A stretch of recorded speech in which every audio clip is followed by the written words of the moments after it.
Bollywood gossip में आपका स्वागत है। तो दोस्तों, आज हम बात करेंगे बॉलीवुड की उस हीरोइन की जिसने नायिकाओं की परिभाषा को बदल कर रख दिया और बोल्डनेस को दी एक नई परिभाषा। जी हाँ, हम बात कर रहे हैं जीनत अमान की। 19 नवंबर 1951 को जन्मी जीनत खान, जिन्हें जीनत अमान के नाम से बेहतर जाना जाता है, एक भारतीय अभिनेत्री, मॉडल और सौंदर्य प्रतियोगिता की विजेता हैं।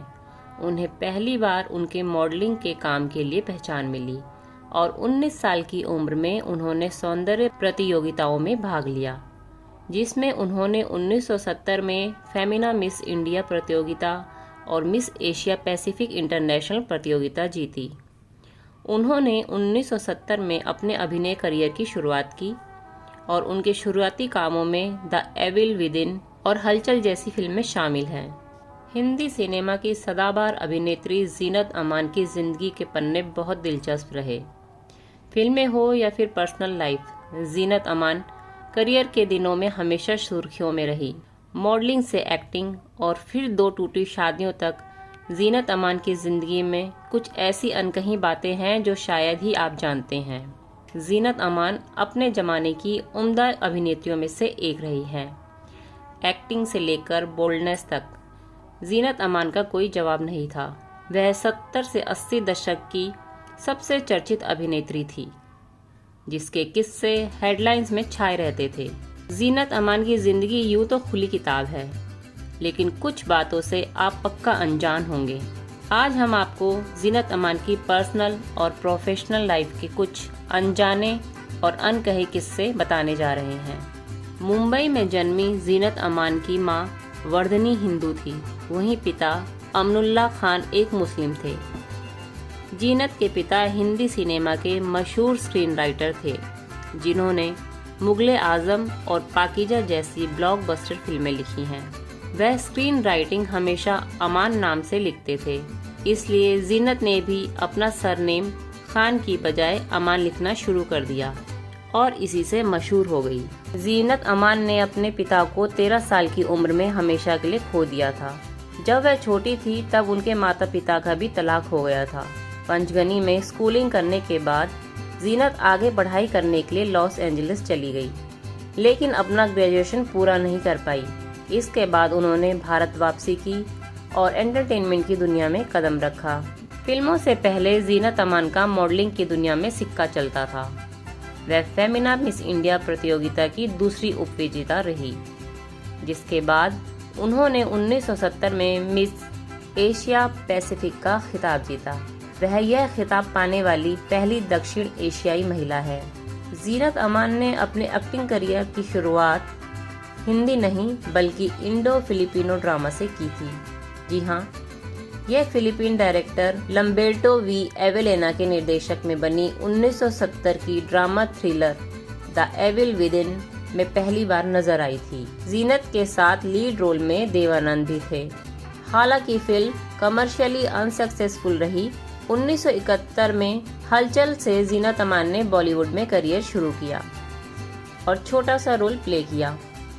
इसके बाद वह हंगामा में भी नजर आई। जीनत अमान के करियर की ये तीनों फिल्में बॉक्स ऑफिस पर औंधे मुंह गिरी। फिर जीनत के करियर के लिए मील का पत्थर साबित हुई देवानंद की हरे रामा हरे कृष्णा। इस म्यूजिक ड्रामा ने जीनत की किस्मत चमका दी। वह हिंदी सिनेमा की टॉप एक्ट्रेसेस में गिनी जाने लगी। 70 और 80 के दशक में जीनत सबसे ज्यादा कमाई करने वाली अभिनेत्रियों में से एक थी। हरे कृष्णा हरे रामा का दम मारो दम सुपरहिट गानों में गिना जाता है, जो आज भी सदाबहार गानों की लिस्ट में शुमार है।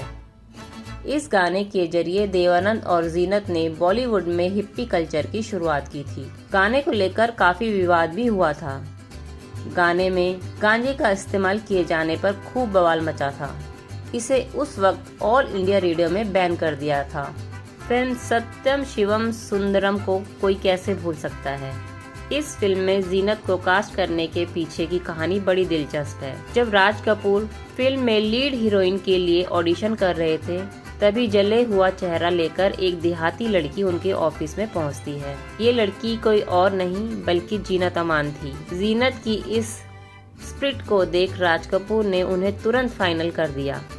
आपको मालूम ही होगा कि जीनत ने इस फिल्म में इसी तरह का किरदार निभाया था। जीनत अमान का फिल्मी करियर भले ही हिट रहा, लेकिन उन्हें सच्चा प्यार नसीब नहीं हुआ। 1978 में जीनत अमान ने अब्दुल्ला शाह के निर्देशक संजय खान से शादी कर ली थी, जो पहले से ही जरीन कतरन के साथ शादीशुदा थे। खैर, जीनत और संजय खान 1 साल बाद अलग हो गए। दोनों का रिश्ता बुरे नोट पर खत्म हुआ। संजय जीनत के साथ मारपीट करते थे। अपने करियर में कई सफल फिल्में देने वाली एक्ट्रेस जीनत अमान के अफेयर के भी खूब चर्चे हुआ करते थे। जीनत का दिल संजय खान पर आ गया था। फिर दोनों के रोमांस के किस्से अखबारों और मैगजीन की सुर्खियां बनने लगे थे। हालांकि संजय खान पहले से शादीशुदा थे और उनके 4 बच्चे भी थे, लेकिन जीनत दीवानों की तरह संजय को चाहती थी। इस जोड़ी ने फिल्म अब्दुल्ला की शूटिंग के दौरान सीक्रेट मैरिज भी कर ली थी। वहीं जब इनकी गुपचुप शादी का राज खुला तो हर कोई हैरान रह गया था। हालांकि इनकी शादी ज्यादा न चली और दोनों के बीच लड़ाई झगड़े होने लगे थे। एक बार जीनत अमान किसी फिल्म की शूटिंग में बिजी थी।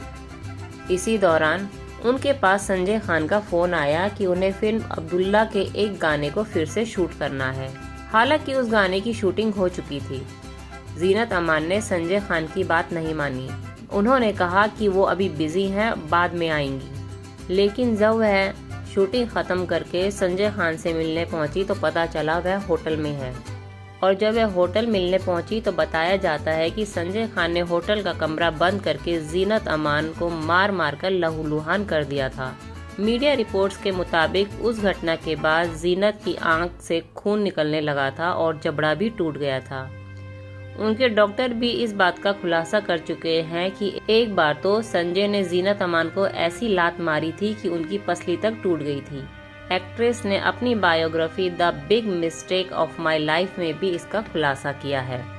संजय के जुल्मों से तंग आकर जीनत अमान ने संजय खान से रिश्ता खत्म करने की ठान ली और 1979 में वे उनसे पूरी तरह से अलग हो गई। इसके बाद जीनत अमान ने एक्टर मजहर खान से शादी की। मजहर से जीनत ने शादी तो कर ली थी, लेकिन ये भी उनकी लाइफ की बड़ी गलती थी। मजहर ने भी उन्हें सच्चा प्यार नहीं दिया और एक्ट्रेस को दूसरी शादी में भी दर्द ही मिला। इसके बाद जीनत ने मजहर को भी तलाक देने की ठान ली थी, लेकिन इससे पहले ही मजहर ने इस दुनिया को अलविदा कह दिया। मजहर खान से अपनी शादी के बारे में जीनत अमान ने कहा कि वे नाखुश थी। 1999 में सिमी ग्रेवाल के एक शो में उन्होंने खुलासा किया कि मजहर कभी नहीं चाहते थे कि मैं एक व्यक्तिगत या कलाकार के रूप में विकसित हूँ।